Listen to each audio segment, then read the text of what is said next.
आज़ाद बोल इंडिया में आपका खैर मकदम है। मैं हूं आदिल खान आज़ाद। आज है 30 जुलाई 2025। आप देख रहे हैं स्पेशल प्राइम टाइम शो, दुनिया भर की खबरें नए वक्त पर। तो चलिए शुरू करते हैं खबरों का सिलसिला तफसील से। आज कोई हेडलाइन नहीं होगी क्योंकि सभी खबरें बेहद अहम हैं। रूस, अमेरिका, गजा, ईरान, अरब, ब्रिटेन, अफ्रीका, इंडिया, इन सभी जगह की खबरें मैं आपके सामने रखने जा रहा हूं। और आज से दुनिया भर की खबरों का टाइम बदल गया है, 9 बजे के आसपास, खासतौर से 9 बजे। सबसे पहले फ़लस्तीन की खबरें। 15 मुल्कों का फ्रांस के साथ मिलकर गजा में फौरन जंग रोकने का मुतालबा और इसकी खबर सामने आई है, जो मैं आपके सामने रखने जा रहा हूं। 2 रियासतों के हल यानी कि 2 स्टेट सॉल्यूशन पर जोर दिया गया है। हमास से तमाम होस्टेजेस की रिहाई की गुहार भी लगाई गई है। फ्रांस की क़यादत में 15 ममालिक, जिनमें Australia, Canada, Finland, Ireland, Norway, Spain और न्यूजीलैंड तक शामिल हैं, इन सब ने मिलकर एक बयान जारी किया है। बयान बड़ा है, इसराइल के लिए मुश्किल है।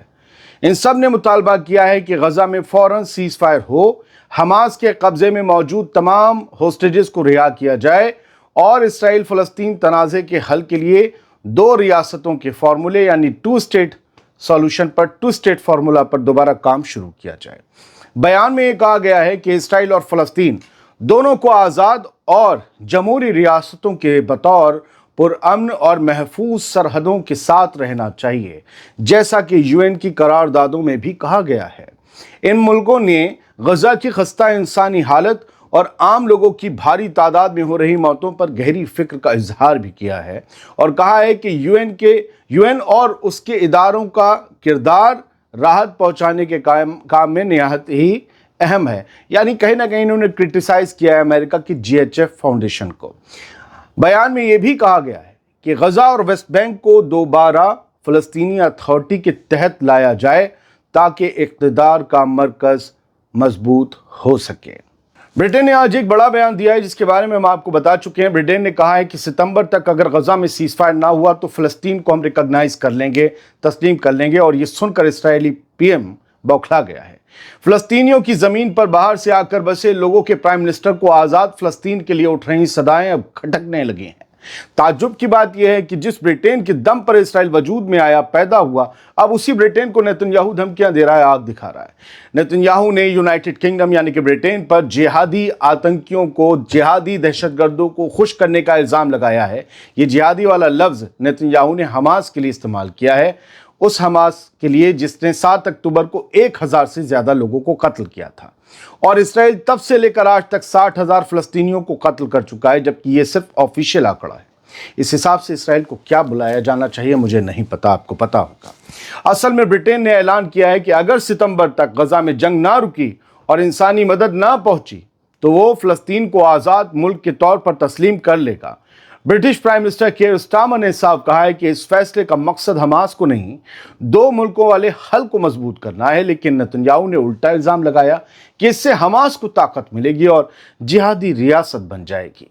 अब देखना यह है कि जो मुल्क कल तक इसराइल का हामी था, क्या वो कल फ़लस्तीन का हमदर्द साबित होगा। फिलहाल कुछ भी हो, लेकिन माँ को आंख नहीं दिखानी चाहिए। माँ की आंख नहीं कह रहा हूं, माँ को आंख नहीं दिखानी चाहिए। और फिर ब्रिटेन तो ऐसी माँ है जिसने इसराइल के बुरे कामों में भी उसका साथ दिया है। ब्रिटेन ने इसराइली इल्ज़ाम को खारिज कर दिया है, जो पिछली खबर में लगा था। कहा है कि हम हमास को इनाम नहीं दे रहे भैया, इंसाफ की बात कर रहे हैं। तुम्हारी नज़र में इंसाफ का नाम हमास कैसे हो गया। ब्रिटेन ने बुध को साफ कहा कि वो हमास को कोई इनाम नहीं दे रहा, बल्कि अगर इसराइल ने गजा में हालात बेहतर न किए, जंग ना रुकी, तो फ़लस्तीन को एक आज़ाद मुल्क के तौर पर ब्रिटेन की तरफ से तस्लीम ज़रूर किया जाएगा। दुनिया भर में इस वक्त गजा के भूखे और हड्डियों में ढलते बच्चों की तस्वीरें सबको हिला रही हैं। मंगल को एक इंटरनेशनल मॉनिटर ने कहा था कि गजा में अब भुखमरी की सबसे खतरनाक सूरत सामने आ रही है और अगर फौरन एक्शन नहीं लिया गया तो बहुत बड़े पैमाने पर लोग मर सकते हैं। इसी के बाद ब्रिटेन ने ये एक्शन लिया और इसराइल इससे चिढ़ गया और ब्रिटेन ने कहा कि चिढ़ते रहो। हम जो बात कह रहे हैं वो इंसानी मयार पे कह रहे हो, तुम जो कह रहे हो वो सब हवाबाजी है। बढ़ते हैं आगे। गजा में रात भर इसराइली हमलों और गोलीबारी में कम से कम 46 फ़लस्तीनी शहीद हो गए। ज़्यादातर वो लोग थे जो भूखे थे, क्योंकि गजा में अब भी ज़्यादातर लोग भूखे हैं। मदद आ रही है, गजा में पहुंच रही रोज़, लेकिन सभी भूखों के लिए उनकी भूख मिटाने के लिए ये काफ़ी नहीं। मकामी अस्पतालों के मुताबिक इन 46 शहीदों में से 30 से ज़्यादा वो लोग थे जो इंसानी मदद हासिल करने के लिए कतारों में खड़े हुए थे, लाइन में लगे हुए थे। इस्राएली आर्मी ने अब तक इन हमलों पर कोई बयान नहीं दिया, लेकिन हमेशा की तरह दावा यही किया कि वो सिर्फ लड़ाकों को, हमास के अल-कस्साम ब्रिगेड के फाइटर्स को, बाकी फ़लस्तीनी मूवमेंट्स को निशाना बना रहे थे। और इसराइल वाले आम लोगों की मौत के लिए हमास को जिम्मेदार ठहराते हैं, ये कहकर कि लड़ाके आम आबादी के बीच छिपते हैं। हम क्या करें? ये खबर ध्यान से सुनिएगा। गजा में भुखमरी झेल रहे छोटे छोटे बच्चों के हाथ पैर अपनी माँओं की उंगलियों के बराबर पतले हो गए हैं। ये हाथ पैर, कलाइयाँ पैर। गजा की भूख का एक और मंजर मैं आपके सामने रखने जा रहा हूँ। अपनी आंखों को बंद कर लीजिए और ख़ुद को गजा के उस अस्पताल में खड़ा हुआ महसूस कीजिए जिसके बच्चों वाले वार्ड की दास्तान मैं आपको सुनाने जा रहा हूँ। गजा के नासिर अस्पताल में बच्चों के मेलन्यूट्रिशन वार्ड की दीवारों पर रंग बिरंगे कार्टून हैं। उस दीवार पर बच्चे दौड़ते, हंसते, फूल और गुब्बारों के साथ खेलते नज़र आते हैं, लेकिन इन तस्वीरों के नीचे, उस दीवार के नीचे की हकीकत बहुत बेरहम है। चंद माएँ चुपचाप अपने उन मासूम बच्चों को देख रही हैं जो भूख की इंतहा से इतने थक चुके हैं कि वो अब रो भी नहीं सकते, जान बची ही नहीं है, कमज़ोर हो चुके हैं। डॉक्टर कहते हैं जब बच्चे ज़्यादा भूखे हो जाते हैं तो उनका जिस्म रोना भी छोड़ देता है, सब कुछ शट डाउन हो जाता है। ज़ैना रदवान अपनी 10 महीने की बच्ची मारिया को देखकर कहती हैं, ये हमेशा सुस्त रहती है, ऐसे ही पड़ी रहती है, कोई रिस्पॉन्स भी नहीं देती। वो माँ अपने बच्चे को दूध भी नहीं पिला सकती क्योंकि वो खुद भी भूखी है। दिन में एक वक्त खाना मिलता है उसे बस। छाती में दूध कहाँ से आएगा एक वक्त के खाने से? वो कहती है मेरे बच्चे और मैं खाने के बिना जिंदा नहीं रह सकते, लेकिन हम भूखे हैं और कब तक जिंदा रहेंगे ये पता नहीं। गजा की हेल्थ मिनिस्ट्री बताती है कि अब तक 151 लोग भूख से जान गंवा चुके हैं, इनमें तो 89 बच्चे ही हैं। इसी अस्पताल में एक और माँ यास्मीन अबू सुल्तान हैं।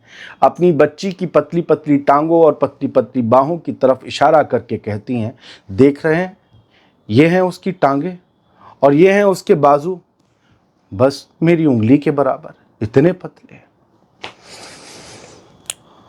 उफ, इन जुमलों को पढ़ने से कलेजा बैठ जाता है। सोचिए जो माँ हैं अपनी गोद में उन दम तोड़ते बच्चों को देखती होंगी, उन पर क्या बीतती होगी, क्या सहती होंगी वो, हम अंदाज़ा भी नहीं लगा सकते। अब दुनिया की कुछ और ममालिक की खबरें लिए लेते हैं।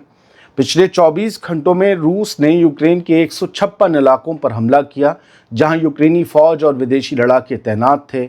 यूक्रेन पर ड्रोन, मिसाइल और आर्टिलरी से सीधा वार किया गया। इसमें बताया गया कि 1300 से ज़्यादा यूक्रेनी फ़ौजियों को मार गिराया गया है। रूसी डिफेंस मिनिस्ट्री का दावा है कि उन्होंने यूक्रेनी आर्मी के ट्रांसपोर्ट सिस्टम, रोबोटिक हथियारों के गोदाम और कई टेम्पररी बेस तबाह कर दिए हैं। इनके अलावा कई आर्मर्ड व्हीकल, कई टैंक्स और दूसरी जंगी गाड़ियों को भी तबाह करने का रूस ने दावा किया है। बढ़ते हैं आगे। क्या ज़ेलेंस्की की छुट्टी होने वाली है? अमेरिका और इंग्लैंड सीक्रेट मीटिंग कर रहे हैं और अगला लीडर बनाने की प्लानिंग कर रहे हैं।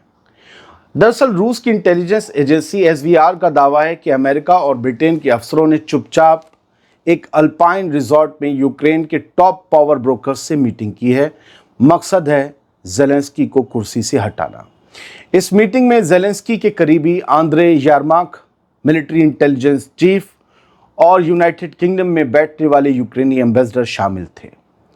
SVR के मुताबिक सबकी राय थी कि अब वक्त आ गया है ज़ेलेंस्की को बदलने का। ये चेंज ही वेस्टर्न मुल्कों की मदद जारी रखने की चाबी है। रूस के कामचत्का इलाके में 8.8 मैग्नीट्यूड का आज ज़लज़ला आया, जिसके बाद जापान, अमेरिका, रूस के कुछ हिस्सों में सुनामी की लहरें टकराईं। हालांकि कुछ जगह अलर्ट वापस ले लिया गया है, लेकिन सब जगह नहीं। जापान ने 3 मीटर तक ऊंची लहरों की वार्निंग देते हुए अपनी मशरकी साहिल पर सुनामी एडवाइजरी जारी कर दी है। अमेरिका के वेस्ट कोस्ट, हवाई, अलास्का, फिलीपींस और ताइवान में भी सुनामी अलर्ट्स और एडवाइजरीज जारी की गई हैं। اب تک किसी की मौत या बड़े नुकसान की खबर नहीं है इतने बड़े ज़लज़ले के बावजूद, लेकिन रशिया, जापान और अमेरिका ने खतरे को देखते हुए सुनामी अलर्ट्स को डाउनग्रेडेड कर दिया है। इस बीच रूस के क्लूचेवेस्को वोल्केनो ने भी, ज्वालामुखी ने भी ज़लज़ले के बाद लावा उगलना शुरू कर दिया है, वो फट पड़ा है। उधर एक और मुल्क चिली ने अपने कोस्टल इलाकों, अपने साहिली इलाकों के लिए सुनामी का रेड अलर्ट जारी किया है और पेरू में लहरें 2 से 3 मीटर तक पहुंचने के आसार जताए गए हैं। अमेरिका और इसराइल के खिलाफ ईरान, तुर्की एक साथ आएं, ये अपील की है खुद ईरान के पार्लियामेंट के स्पीकर ने। तुर्की से कहा है मेरे भाई साथ आ जाओ, हम लोग पूरी दुनिया के लिए, पूरे इस्लामिक वर्ल्ड के लिए लड़ते हैं। ईरान की पार्लियामेंट के स्पीकर मोहम्मद बाकिर कालिबाफ ने जेनेवा में तुर्की की पार्लियामेंट के स्पीकर नुमान कुर्तुलुमुस से मुलाकात में कहा कि इस्लामी मुल्कों, खासकर ईरान और तुर्की को अमेरिका और इस्राएली हुकूमत के खिलाफ एकजुट होकर मुश्तरका रवैया अपनाना चाहिए। कालिबाफ ने इलाकाई परेशानियों की वजह अमेरिका की दखल अंदाजी को बताया और कहा कि इस वक्त ज़रूरत है इस्लामी और इलाकाई मुल्क मिलकर मजबूती से मुकाबला करें, वरना अमन का कोई रास्ता नहीं खुलेगा। मुझे कालिबाफ बहुत भोले, बहुत कम नॉलेज वाले और बहुत मासूम मालूम देते हैं, जो वो तुर्की से ऐसी उम्मीद कर रहे हैं। उन्हें मेरे वीडियो पर और दुनिया की वीडियोस पर जाकर देखना चाहिए कि भारत और पाकिस्तान के लोग तुर्की को कितना अंदर तक जानते हैं। शायद ईरान के लोग जान नहीं पा रहे हैं, बहुत मासूम है या नॉलेज में उनकी कमी है। इस वीडियो के अगर कमेंट में भी आएंगे, कमेंट बॉक्स में कालिबाफ साहब, तो उन्हें बहुत कुछ तुर्की के बारे में जानने को मिलेगा। अमेरिका के सर डोनाल्ड ट्रंप ने भारत को सीधी वार्निंग दे दी है। ट्रंप ने कहा है कि रूस से हथियार और ऑयल लेने की वजह से अब अमेरिका भारत पर 25% टैरिफ लगाएगा। ये टैरिफ 1 अगस्त से लागू होगा। ट्रंप ने सोशल मीडिया पर लिखा, भारत रूस से डील करता है, हम दोस्त हैं, लेकिन जुर्माना भी ज़रूरी है। ट्रंप बहुत मीठा आदमी है, दोस्ती में कड़वा खीरा काट रहा है, दोस्त दोस्त कहकर सज़ा दे रहा है। ट्रंप ने कहा कि भारत से अमेरिका का ट्रेड बैलेंस भी ख़राब है, यानी इंडिया अमेरिका से सामान कम खरीदता है और सामान अपना ज़्यादा बेचता है अमेरिका को, इसलिए टैरिफ लगाना भी ज़रूरी है। उन्होंने कहा कि इंडिया की पॉलिसीज़ ऐसी हैं जो अमेरिकन कंपनियों के लिए मुश्किलें खड़ी करती हैं, इस वजह से कारोबार कम हो गया है।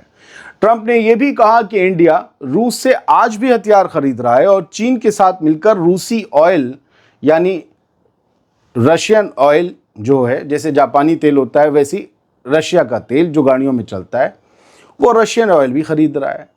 और हम चाहते हैं कि रूस यूक्रेन में अपनी जंग रोके, लेकिन ये व्यापार कर रहे हैं। इन सब बातों से नाखुश ट्रंप ने ऐलान किया है कि 1 अगस्त से इंडिया पर 25% टैरिफ और साथ में पेनल्टी भी लगाई जाएगी। बताओ, यानी इंडिया और अमेरिका के रिश्तों में अब नया टकराव सामने आ रहा है। इस दौरान भारत में खामोशी है। ट्रंप की जीत के लिए यहाँ यज्ञ करने वाले, हवन करने वालों की मंडी के लोग सदमे में हैं और ट्रंप के लिए स्टेडियम सजाने वाले, वहाँ कैंपेन करने वाले महामानव अभी तक चुप हैं। बढ़ते हैं आगे। आखिरी खबर है, अफ्रीका में भूख का तूफान है और ये तूफान और तेज़ होता जा रहा है। यूनाइटेड नेशंस की नई रिपोर्ट कहती है कि अगर हालात ना बदले तो साल 2030 तक दुनिया के 60% से ज़्यादा भूख से परेशान लोग सिर्फ अफ्रीका में होंगे। 2024 के हालात बताते हैं कि अफ्रीका की 2/3 आबादी यानी 1 अरब से ज़्यादा लोग इतनी तंगी में हैं कि एक वक्त का सही और सेहतमंद खाना भी नहीं खरीद पा रहे। आज जब खाना खाइएगा तो उसका शुक्र अदा कीजिएगा। यूनाइटेड नेशंस ने साफ कहा है, अगर ये हालात जैसे ही चलते रहे तो अगले कुछ सालों में भूख, बीमारी और गरीबी का तूफान ज़्यादा बर्बादी लाएगा। बहुत बहुत शुक्रिया। फेसबुक और इंस्टाग्राम पर आज़ाद बोल इंडिया का पेज और अकाउंट जाकर फॉलो करें। @आज़ाद बोल इंडिया लिख दें, आपको मिल जाएगा। सलामत रहिए, खुश रहिए।